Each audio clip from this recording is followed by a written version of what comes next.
Coming up, an update on how this week's nor'easter is impacting Boston.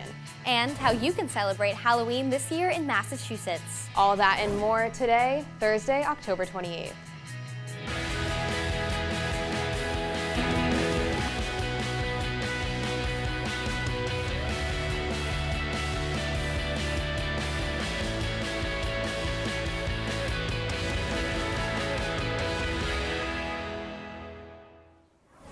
Good morning, Emerson. I'm Caroline Reese. And I'm Danielle Fineza. How are you this morning, Danielle? I'm doing great. Really happy to be here. How are you? I'm doing pretty great myself. We are one day away from Halloween weekend here in Boston. I know. It's my favorite time of the year, so I'm super excited. But before that, let's get started with today's top stories. That's right. The U.S. moved a step closer yesterday in the hope to vaccinate as many Americans against COVID-19. Government advisors on Tuesday endorsed the Pfizer vaccine for children. The dose is said to be safe for any child between the ages of 5 and 11. The FDA panel voted unanimously that the vaccine's benefits in preventing COVID-19 in that age group outweigh any and all potential risks.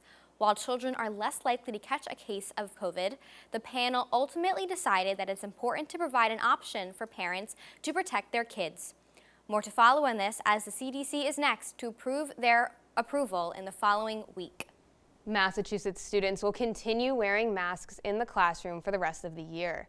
The universal mask mandate for all K through 12 public schools was extended through at least January 15, 2022. Education Secretary James Pater says this will allow more time for elementary-age children to get the vaccine. This comes as Pfizer works to approve their vaccine for children ages 5 to 11. High schools and middle schools can lift the mandate if 80% of their staff and students are vaccinated. Hopkinton High School became the first to do this last week. A high school teacher was struck and tragically killed by a bus this past Tuesday morning. Jennifer Formalici was a high school teacher at Boston University Academy and was just 47 years old. She had been engaged prior to this accident, and her fiancé tells us, quote, "She loved her pets, she loved her family, she was just all around a good person." Reports say that she was walking her 2 dogs outside in the Boston Mattapan neighborhood when the accident took place. Boston police say the crash happened at just 7 a.m. when the bus went right through an intersection. Formalici was walking through it. The bus did not stop after the crash and just kept driving. Formalici was taken to a local hospital where she was pronounced dead. The driver of the vehicle has been found, however, no charges have been made yet. Emerson's 5th annual Teach In on Race starts today. This year we'll explore the theme, Creating Community. The event is once again virtual and will kick off with a panel titled Stop the Violence, Combating Anti-Asian Hate at 4 p.m. The Teach In is exploring 3 key questions. What exactly is critical race theory? How do artists address race and identity in their work? And does everyone deserve access to education? All Zoom links and details are available to the Emerson community at emerson.edu. Massachusetts is one of the most perfect places to be during the Halloween season. So, if you'll be hanging around, here are what to do in Boston. After a Halloween that fell short of excitement and scares last October, Halloween is ready to be celebrated in all of its glory here in Massachusetts. Tours such as Ghosts and Gravestones will be running all weekend, giving trolley rides through haunted areas of Boston. Halloween Kills hit the AMC Theater in downtown Boston, and Antlers, as well as Last Night in Soho, will be released on Halloween weekend on October 29th. Salem is a hot attraction, offering tours, museums, and plenty of scares. It's without a doubt worth the T-ride. However you choose to celebrate Halloween, we here at Good Morning Emerson wish you a safe weekend. Nearly 500,000 Massachusetts households were left without power following this week's nor'easter. State officials say it could take multiple days to fully restore service across the state, as high winds are currently preventing crews from fixing power lines. Officials recorded hurricane-force winds of up to 80 miles per hour on Wednesday morning. Outages are concentrated along the South Shore and on Cape Cod. As of this morning, over 300,000 residents are still without power. Weather correspondent Maximo Lawlor has more on the storm that is dominating Massachusetts right now. Maximo? Well, it's been quite the past couple of days. The nor'easter brought some nasty winds to the state, and like you said, Danielle, tons of people without power for quite some time. Thankfully in Boston, there are not too many people affected by power outages, but if you were out in the Boston Common at all in the past 24 hours, you can see just how strong those winds were with all that debris around. But now let's take a look at the current temperatures. Right now they're about 46 degrees outside, so it may even feel a little chillier than that because there's some wind chill out there. But by the evening, it should not reach temps higher than 54 degrees all day, maybe 55, so things will be pretty uniform throughout your Thursday. Clouds will absolutely be present, but we may even see some glimpses of sun.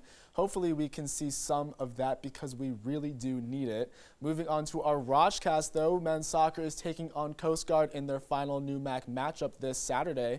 Kickoff is at 1 p.m. and temps should be around 57 degrees. So it'll be chilly, and we may even be seeing some wind gusts and rain. Pretty windy actually, 90% chance of showers as well. 31 miles per hour wind gusts are expected, just what we need after this nor'easter that we're having, right? But temperature-wise, it should be pretty comfortable. And again, all spectators are welcome at Roch Field, so make sure you go out, support our men's soccer team in their last game of their regular season.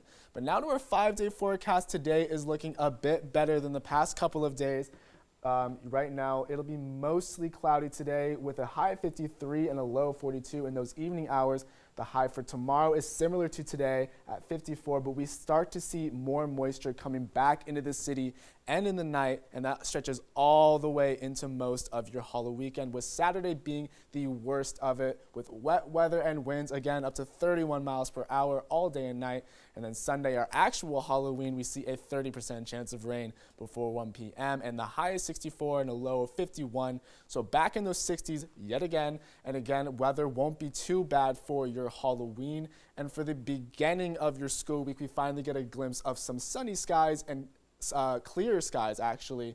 High is 61, and the evening it can get to as low as 44 degrees. But that's weather. I hope that you stay, warm and dry. Well, Maximo, it's a little bit of an unfortunate weather situation for Halloween, but I'll be sure to bundle up while I'm out there in my costume this weekend. Likewise, I'll be doing the same, Gotta make the most of the situation. So. That's right. Thank you so much for that update, Maximo. Coming up, we interview the creators of Charlie Racket and the Evil Sorcerer Killer. Stick around, you don't want to miss this.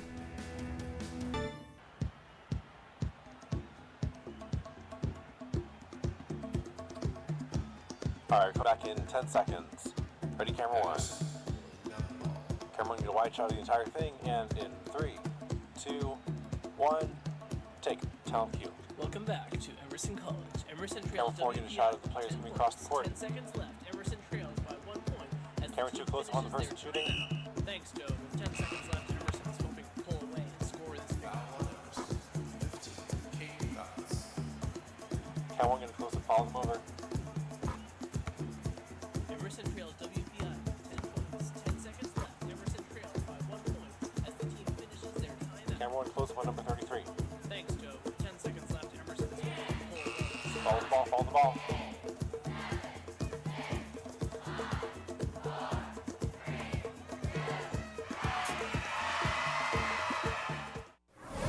Welcome back to Good Morning Emerson. Now, Carlee Bronkema is joining us with the latest from the world of entertainment. Thanks, Danielle and Caroline. Here's what you need to know to stay up to date with entertainment on and around campus. Now that streaming services dominate the entertainment world, getting your project picked up by one is a dream come true. Well, that dream became a reality for Jiaxin Xu, a class of 2015 Emerson grad. Xu sold his legal drama Small and Mighty to Disney Plus as a group of original content being produced for the Asia-Pacific region. In an interview with Emerson today, Xu said Emerson, quote, opened up my entire world and led me onto this amazing journey of storytelling, end quote. The BFA television and film production grad hopes to continue writing. Halloween is this weekend, so here's a highlight of some things you can do to finish off spooky season. If you need something to do on October 31st, it might be time for you to head right down Tremont Street to Royale. On October 31st, the venue is hosting Dragathon, Halloween Night Spooktacular. Headlining the show are Trixie Mattel, Katya, and Kylie Love. The RuPaul's Drag Race alums are taking the stage for a night of non-stop drag performances. Tomorrow night, Emerson Main Events and the class of 2023 are partnering up to host a Halloween movie night. They will be showing the famed horror film Scream, for free in the SBC Theater in the basement of LB. There'll be free popcorn and candy, so be sure to put on your Halloween costume and join them for a night of fun.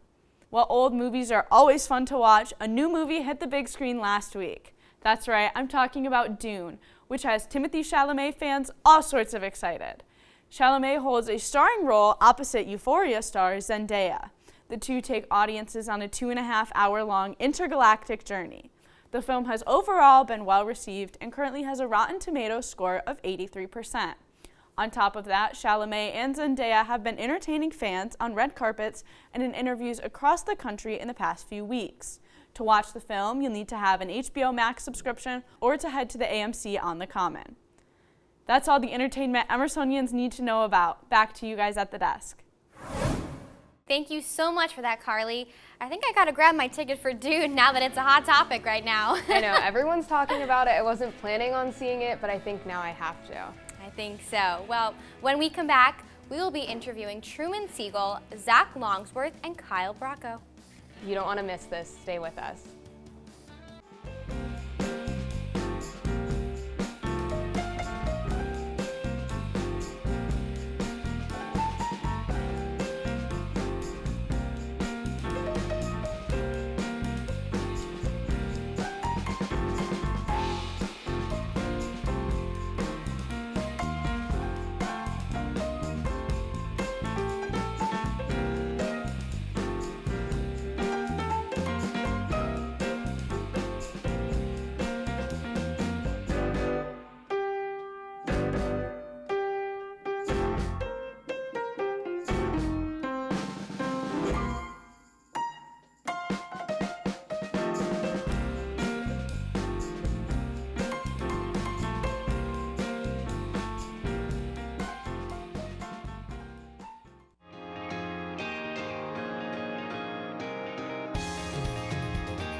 Welcome back to Good Morning Emerson. I'm Caroline Reese. And I'm Danielle Fineza. Now we are joined by our guests, Truman Siegel, Zach Longsworth, and Kyleigh Duff. So hello, guys. Emerson. Good morning. Good morning, Emerson. Hello. So tell us about all your roles in this film and how you all are a part of it. For sure. I'm Truman. I'm me and Zach wrote it and directed it together. I'm also editing it and shooting it, and I'm in it as myself.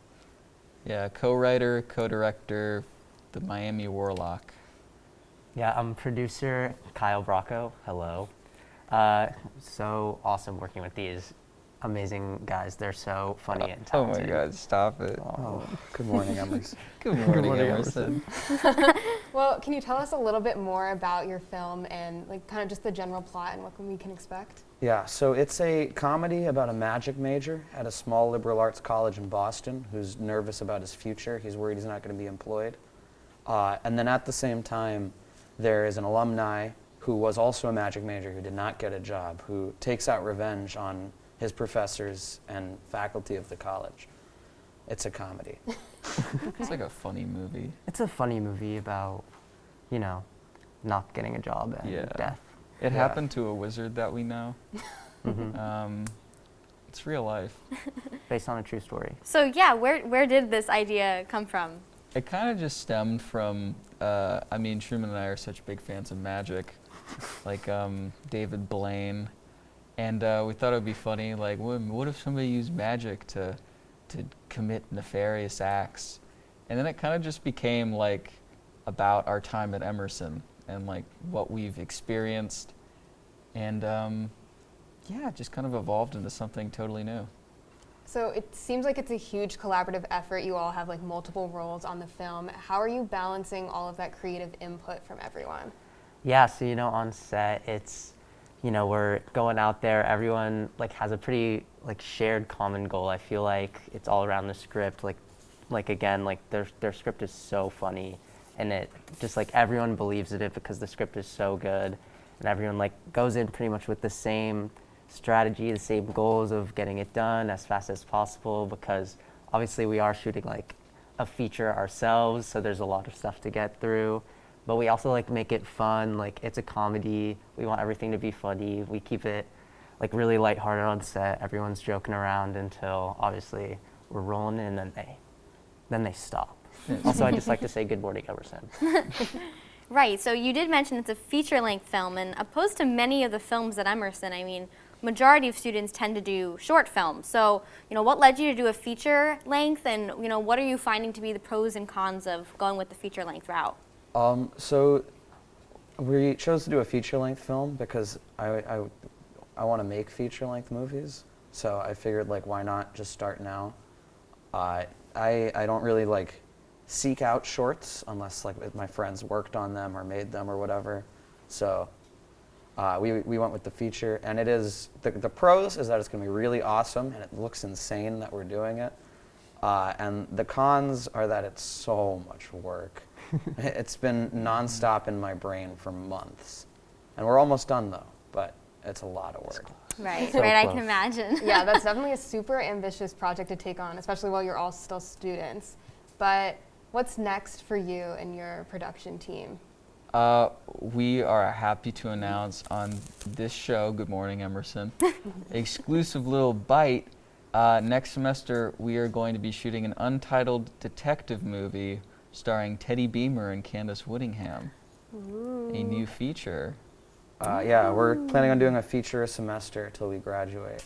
Yeah, pretty ambitious, so y'all can do it. It's going to be so fun and cool and fun. That's nice that you have a track record kind of set for yourself. You know where you all are going with this, and that's very cool. Where can we find these films? Where will they be streamed, or where will your next film be streamed? Yeah, so it'll most likely be available on like Vimeo, YouTube, things like that.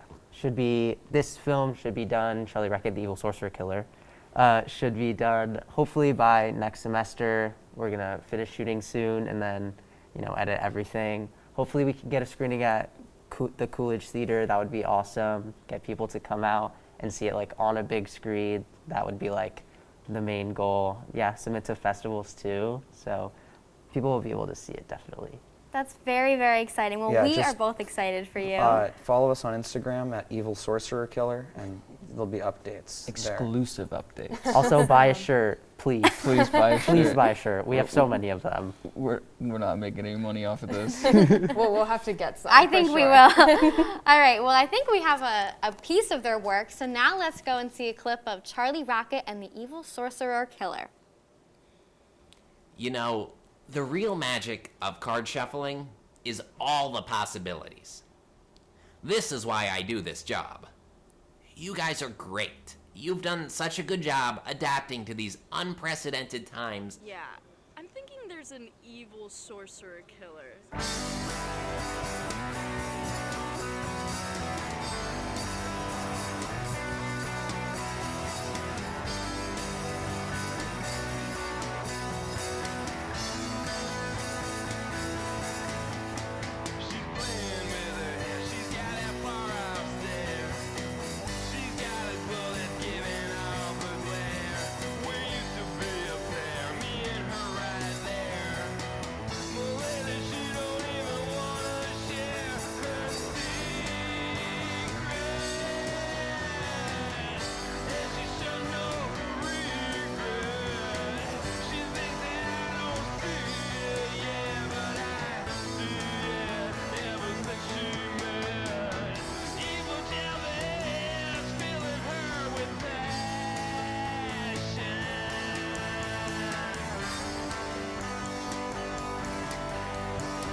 way. Whoa. Whoa. That was crazy. Shout out to Joe Nalieth for the song Evil Jalbus. Oh, that's not Matt Joe. Farley. That's Matt Farley, the world's most prolific songwriter. He's written over 23,000 songs. He's in the movie. And he is in the movie. Well, that was amazing. I can tell just from watching that how much fun you're having on set, and I It can't wait looks to like see the rest of it. Yes, a blast. It's very cool. Thank you. Yeah, Yeah, thank you so you. much. We are both very excited for you. Thank you so much for coming on the show today, and that's all we have today on Good Morning Emerson. Good morning. Yes, Good make sure you morning, join us next week, and we wish you a fun and safe Halloween weekend.